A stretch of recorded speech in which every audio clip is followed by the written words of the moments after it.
I now have both boxes done for the 2 jigsaw puzzles, and each box is sitting next to the puzzle that's going to go in the box. So they came out really nice if I can pick them up. So for the bigger box, you can see the edges are nice. And I put little, I think it's mahogany, I'm not sure.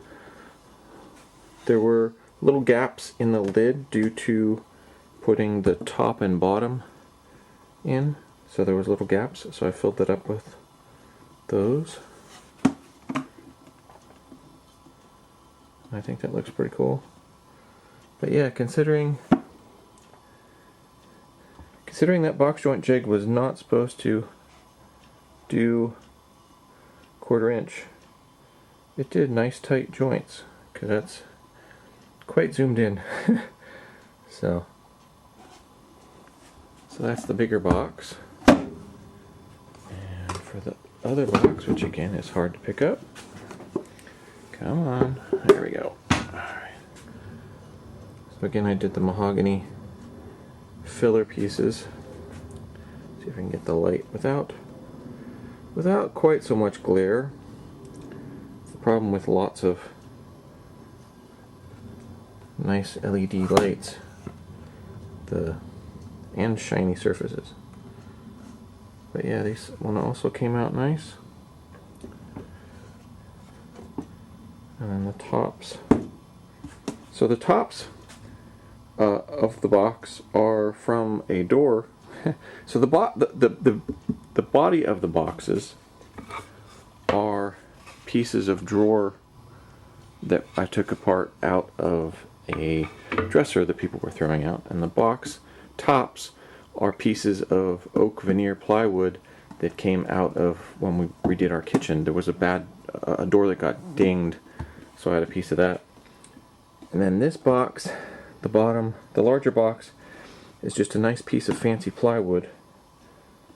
So for the smaller box, it has the same oak veneer plywood.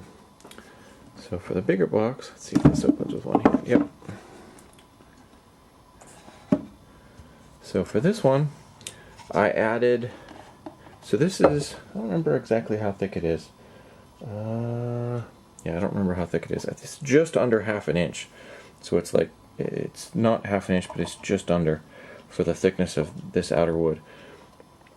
On this one, I cut it and I put it all together, glued it all up, then cut it in half with the bandsaw, and then added this insert in of another piece of the drawer side, and then mitered the corners and had that all nice.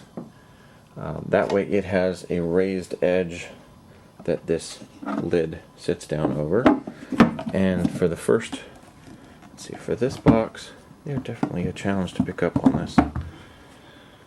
The way to tell is on the sides there's a darker either iron staining in the wood or just a darker grain.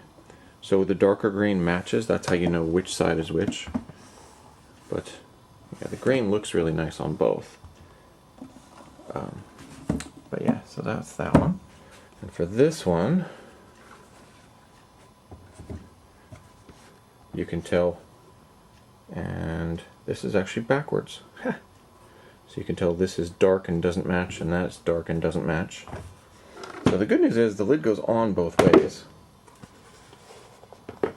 The difference with this box, instead of the insert that I put in to hold that out, I did, Steve Ramsey had, I think it was Steve Ramsey, had a good video on how to take a single piece, let's see if I can get this without it falling off, and then use a router or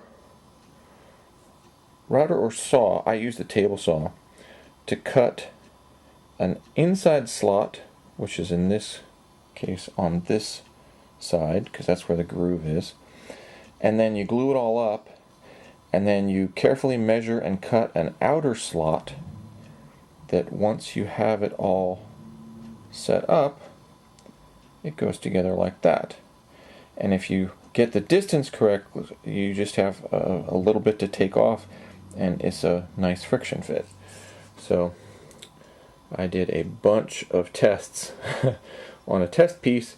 This is like 1/3 of the test piece, because I really like my table saw. It's the contractor saw stop. I really like it. The problem is when you crank that handle for up, you get the height all set. You loosen it up, you crank it to the height you want, and then when you tighten that knob, it raises the blade just slightly. So you have to take that into account for how you're doing it. But in any case, this is the type of joint I have for the smaller box lid, and it actually works really nice. So it just, you cut it off, and I had it measured correctly. So let's see, I have it covered up, and this probably won't make any sense to anybody, but this was the board.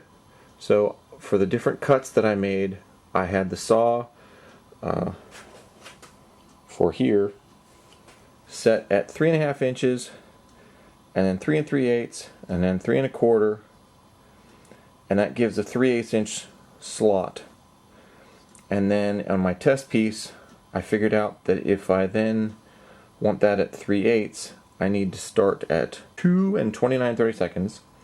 Then I move it to 3 inches, then 3 1/8, and then 3 and 9/32, and that gave this joint right there, like that, such that when this piece and this piece were still attached, I was able to take, it was close enough that I was able to take just my fingernail and run it along the edge and split the two pieces. So I managed to get it correct. So yay for test pieces.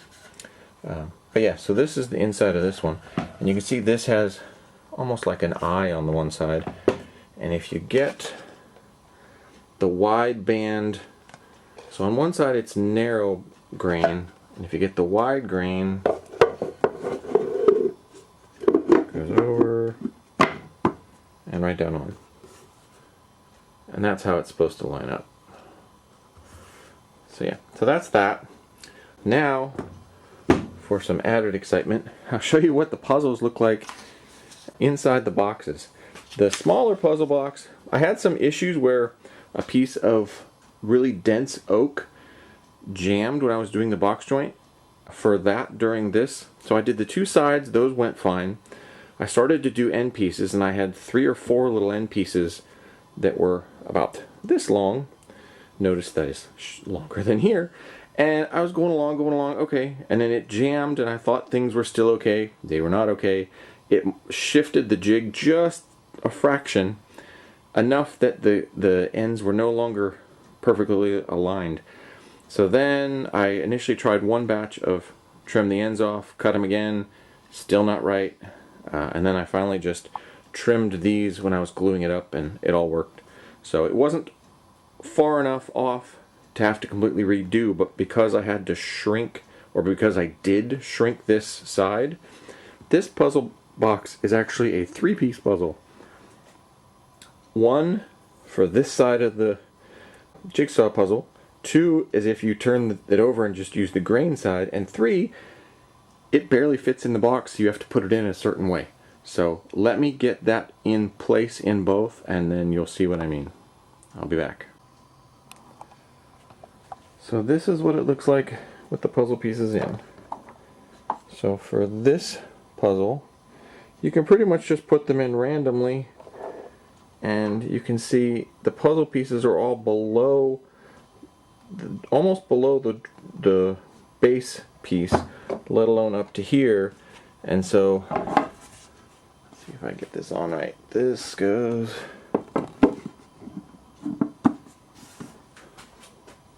So that closes nice, even though there's lots of glare. That closes nice. This one, it's a whole other issue. You can see that it goes down in, but you can also see it actually comes up above that, and if you look in here where that edge is, there's only that far, so that's about 3/8 of an inch, and that probably comes up 3/8 of an inch depending on where it comes up. Maybe less, I'm not 100% sure, but in any case, if you put it in this way it still closes. So they both fit. So luckily I didn't have to make a third box. Initially I tried to put that in there and it's like, oh no, it doesn't fit, I'm gonna have to make another one. But I managed to, like, if you put it in exactly, it fits. So this should work. Plus this makes it a slightly smaller box. So hopefully that'll be a little bit lighter, because the bigger box is heavier because there's more wood. So that's the puzzles and the boxes. And people have liked the boxes enough that I've had 2 people ask me, hey, can you make me a box? So I guess, yeah, if people want boxes, let me know. I don't know how many I'll be able to make because I only have so much stuff, but that is at least a possibility. So who knows? Maybe I'll start an Etsy channel or something. But these do look really pretty, especially with the little accent pieces in. So yeah, I think they are going to definitely enjoy these boxes, and hopefully the puzzles too. We'll see. But yeah, that's this video. So let me know in the comments if people like it. I'm assuming people will.